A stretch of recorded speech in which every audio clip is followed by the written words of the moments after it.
Hey there, welcome back to my channel. If you're new here, welcome for the first time. Today we are going to talk about the ABCs of ABA. What does it mean?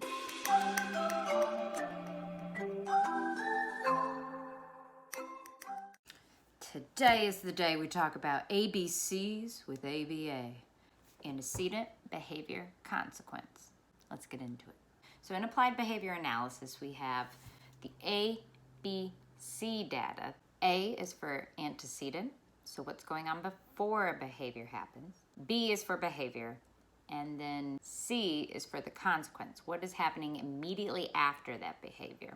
Antecedent doesn't necessarily mean only the actions that were occurring before your target behavior. It can also mean anything in the existing environment. It could be something like a sign on the wall, a certain noise that was playing in the background. Also, any events or interactions that occurred before the target behavior you're collecting data on. You want to be as detailed as you can with the antecedent because, yes, you might see that your pattern, the child is presented with a task demand, and then they engage in their elopement, the running away behaviors.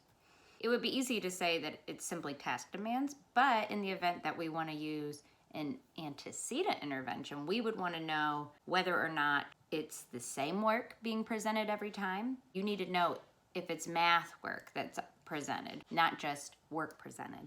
The more detail you can give, the better your intervention plan is going to be. When we're also taking that ABC data, we're going to collect time of day or even staff that are typically present. The time of day, though, is really important because it could be for a medicine that's wearing off. So we want to make sure we're ruling out any medical reasons that this behavior is occurring. It could also be that that time of day is a certain subject area in a school setting, or it could be after a parent returns home, or it could be an adult living in a group home and it's a certain day of the week that they have a certain staff. There's definitely some other antecedent patterns that can come within that information of time of day and what days it happens. All right, so antecedent, what's going on before the behavior. But what about the B, behavior? Whatever behavior you choose for your data, you need to make sure that that target behavior is socially significant, meaning it is the most important behavior we could be focused on right now that's functional and necessary to improve the quality of life for that person. And behavior in the ABA world, applied behavior analysis, is any observable action by a living organism. The reason that behavioral science has such a specific definition for this and also have something called the dead man's test is if a dead man can do it, then it's not a behavior. So not breathing, that's not a behavior. That's the lack of engagement in a behavior, but it's not a behavior that we're taking data on. What we want to do is pick something that's observable and that we can describe clearly to someone so that if any Joe Schmo off the street comes in, they know exactly what behavior they are looking for and exactly what shape it's going to come in. If you have something really abstract like mouthing, it's important to make that really clear. Is it just anything that touches the mouth, even the corner? Is it gonna be, it has to be completely in the mouth, lips shut? Does it include biting and licking in your definition of mouthing? You wanna be clear.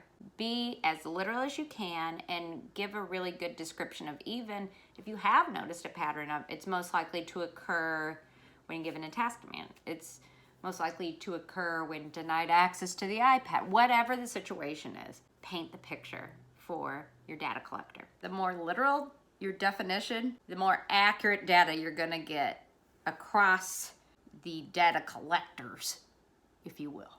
Whoever's helping you gather the information, you wanna make sure everyone would pick up on the same actions of that person. So the behavior we're taking data on doesn't necessarily have to be a problem behavior. It could also be a behavior you wanna increase. A child that isn't speaking very much. Like maybe they imitate a sound here or there, but we would want to collect data on maybe what is going on before they elicit the behavior and what does the behavior look like. We're going to get, whenever candy is present, the child engages in a vocal behavior of k, k, try to say candy, okay? Then we want to take data on the consequence. What's going on immediately following the behavior? In this example with the candy, there is candy laying on the kitchen table. The child says candy. Okay, now this time they really did it. Candy, they said the whole word. Mom says, no, baby, we're about to have dinner. You can't have candy right now. In this example, typically you would say, Mom's got a point. You don't want to eat candy before dinner. However, if the socially significant behavior we're working on is to increase vocalizations, you've got to make some considerations, accommodations. You have to pick what is more important to you right now. Is it the candy before dinner, or is it increasing the use of vocalizations? So if we want to increase vocalizations, we would want to present the candy upon requesting candy. But we'll get further into reinforcement schedules, functions of behavior in our next videos. This one, we're just sticking to ABC data and why it's important. ABC data is going to be your rock for developing your behavior intervention plan. Sometimes the simple answer is just changing the antecedent pattern that you're seeing with the behavior. For simplicity of examples, today we're going to talk about just problem behaviors. If you have a problem behavior of a child taking without asking, and it's always the same item, a simple solution would be, don't have the item in the classroom, and your student's not going to come and take it, right? If it's not available, it's incompatible. A simple solution would be to remove the item so that they can't take that specific item without asking if you find the pattern is the same item every time. There are also plenty of other things you can do, like changing seating in the environment depending on the behavior, changing a schedule or a routine, offering choices instead of limiting to a specific demand. Give them options of the demand. Would you like to brush your teeth before you change into pajamas or after?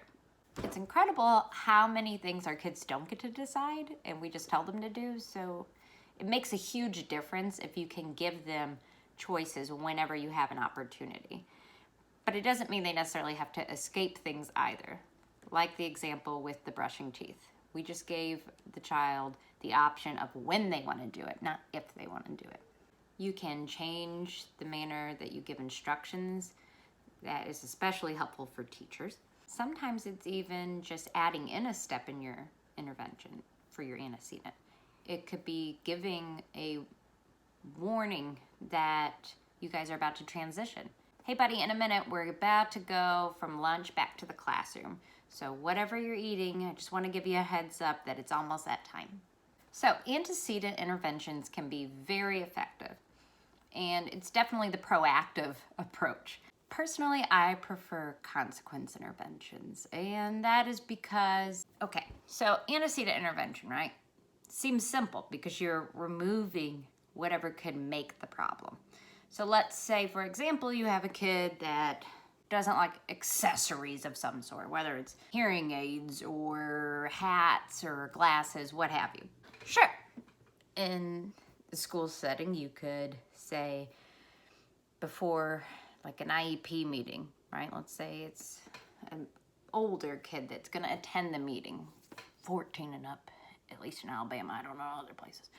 But let's say they're old enough, they're gonna attend the IEP meeting, and you have teachers that wear glasses, right? You could walk into the meeting before the kid gets there and say, excuse me, could everybody take off your glasses? Or maybe you have older teachers, hearing aids. Could you take off your hearing aids before we start the meeting?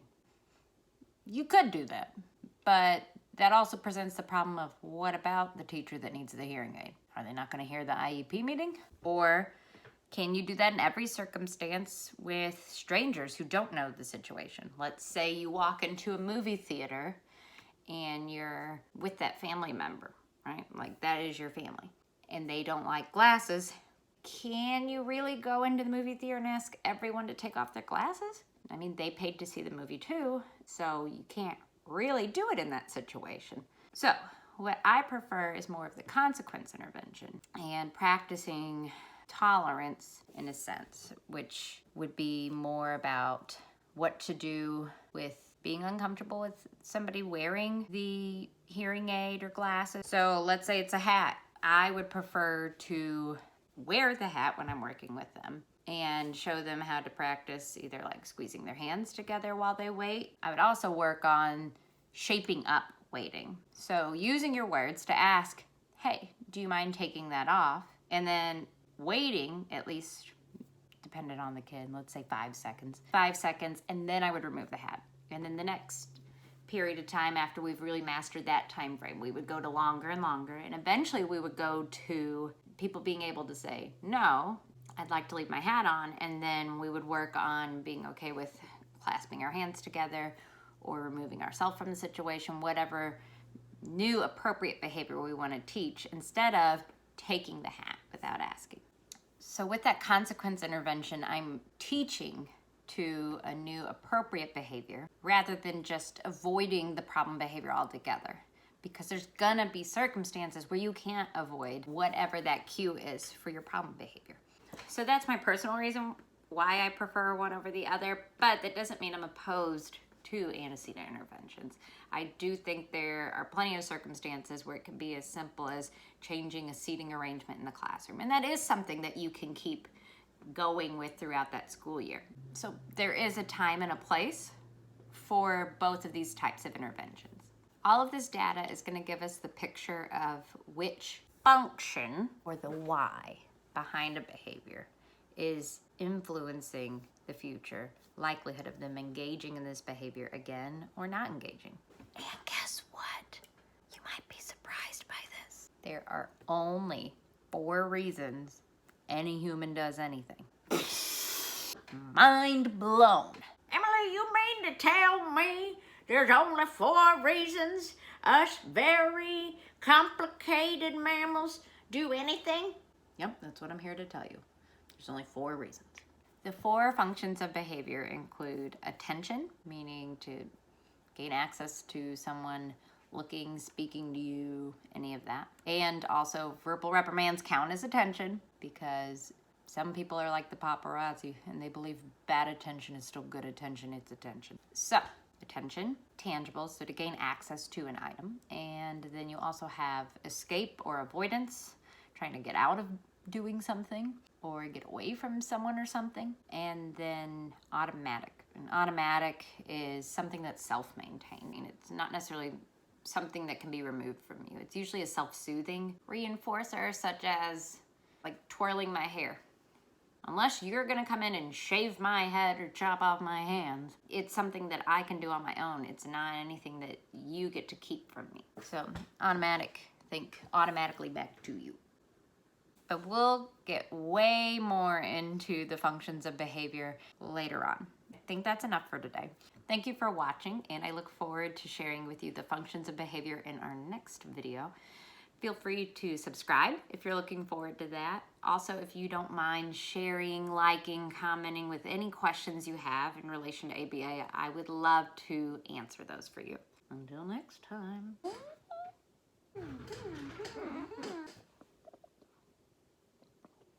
You can observe directly that's going on before. What, Ella? I want to go Granny and Grandpa's catching up fishing today. Oh my gosh. What? This is what interrupted me. My daughter coming in with a life vest on, and what do you want to do? Go to Granny and Grandpa's catching up fishing. Yes, because you always need to wear your life vest, people, when you're fishing. You don't want to fall off the dock. Am I right? Well, fall off the dock and not have a life vest. That would be the problem. Yeah, and then you will sink and drown. Always the optimist.